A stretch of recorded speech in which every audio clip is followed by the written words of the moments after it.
नमस्कार, आप देख रहे हैं विप्रेश प्रश्न न्यूज। मैं हूं आपके साथ पूनम। रीवा की एक ग्राम पंचायत में प्रधानमंत्री आवास योजना को लेकर गंभीर आरोप सामने आए हैं।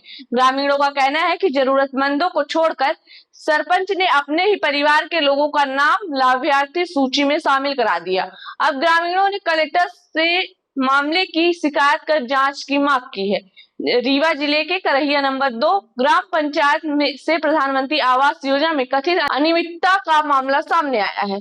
ग्रामीणों का आरोप है कि महिला सरपंच आशा पांडे ने नियमों को दरकिनारा करते हुए पीएम आवास योजना का लाभ अपने परिवार और रिश्तेदारों को दिला दिया, जबकि कई वास्तविक पात्र परिवार अब भी योजना से वंचित हैं। शिकायत लेकर कलेक्ट्रेट पहुंचे ग्रामीणों ने बताया कि गांव में 8 से 10 गरीब और पात्र परिवार के नाम सूची में शामिल नहीं किए गए। वहीं ऐसे लोगों को लाभार्थी बनाया गया है जो योजना की पात्रता पूरी नहीं करते। ग्रामीणों का यह भी आरोप है कि सरपंच सूची को सार्वजनिक नहीं कर रही और पात्र लोगों को बाहर रखने का कोई कारण भी नहीं बताया जा रहा है।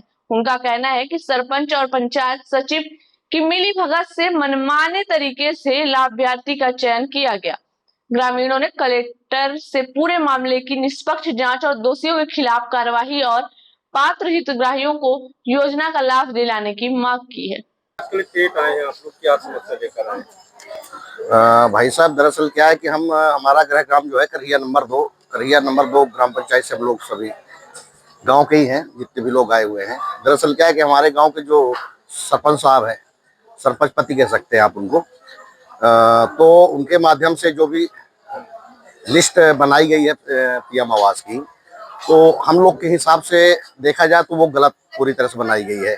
इन्होंने ऐसे ऐसे लोगों का नाम वो किया है जो कि उनके व्यक्तिगत परिवार से हैं और व्यक्तिगत उनके घर से हैं, और जो वाकई में पात्र के अनुसार अगर पात्र हैं तो उनका नाम उसमें नहीं डाला गया है।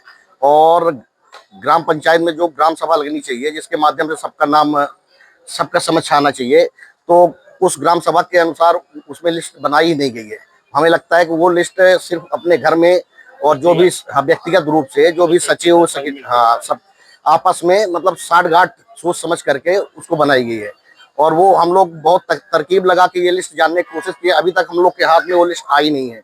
कई बार सेक्रेटरी एवं सरपंच साहब से अनुरोध करने के बावजूद भी ये कहा गया कि भाई हमें लिस्ट तो कम से कम दिखा दीजिए, वो लिस्ट तक दिखाने के लिए तैयार नहीं है। बाकी सेक्रेटरी और सचिव के माध्यम से ये कहा जा रहा है कि ये जो लिस्ट है ये लिस्ट को दिखाने के लिए व्यक्तिगत कलेक्टर साहब ने मना किया हुआ है कि आप बिल्कुल पब्लिकली नहीं करेंगे। जी, कितने लोग ऐसे होंगे जिन्हें घर नहीं मिलता? 7 से 8 लोग ऐसे हैं। और इसमें सबसे बड़ी बात यह है सर कि अगर आप देखेंगे तो जो उनका घर है, तो घर का नाम अगर आप देखेंगे तो कोई एक बच्चा नहीं छूटा उनके घर से, सबका नाम।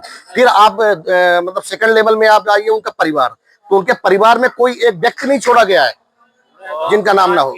और पात्रता जिसकी देखी जाए तो उनके परिवार में ऐसे ऐसे लोग हैं हाँ जिनका लगभग 1/3 जो एसटी का जो वो होता है वो उनके जमीन में बसा हुआ है, और गांव के वो लैंडलॉर्ड है। और ऐसा भी नहीं, मतलब क्या बोलते हैं उसको, क्या बोलते हैं, पवाईदार उनका नाम है जो कि वो उनके परिवार से है। और हम जैसे मजदूरी करते हैं, रोजमर्रा की जिंदगी जीते हैं, रोज कमाने खाने जाते हैं, शाम को पैसा मिलता है तब जाके हम लोग का घर परिवार चलता है। कुछ व्यवसायी हैं बेचारे। जी, मेरा नाम पुष्पेंद्र विश्वकर्मा है। जी हाँ, हम ग्राम पंचायत करहिया नंबर 2 से आए हैं और ग्रामीण से कई लोग आए हैं, और हम लोग एक अपनी पीड़ा लेके आए हैं कलेक्टर कार्यालय महोदय जी के यहाँ, और हमने अपना आवेदन भी कलेक्टर महोदय जी के सामने आवेदन प्रस्तुत किया है। और पीड़ा ये है कि पीएम आवास की जो हमारे यहाँ लिस्ट बनी है उसमें जो शासन और प्रशासन की जो क्राइटेरिया है उस क्राइटेरिया से हट के ये लिस्ट प्रकाशित बनी हुई है। और जो वाकई में अपात्र हैं पीएम आवास के उसमें है क्राइटेरिया में, उनका नाम नहीं जोड़ा जा रहा है, हटा दिया गया है।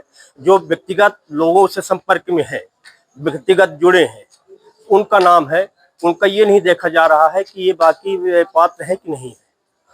मैं ये तो इसलिए मैं कलेक्टर महोदय जी से ये निवेदन करने आया हूँ कि इसमें निष्पक्ष जांच कराई जाए और पीएम आवास की और जो पात्र थे उनको मिले, जो अपात्र थे उनको नहीं मिली। ये मैं उनकी सरपंच से बात हुई थी? हाँ, सरपंच महोदय से बात हुई है। सरपंच महोदय जी का ये है कि जो लिस्ट बन गई तो बन गई, हो सकती है। ये उनका एक तानाशाही का रवैया है।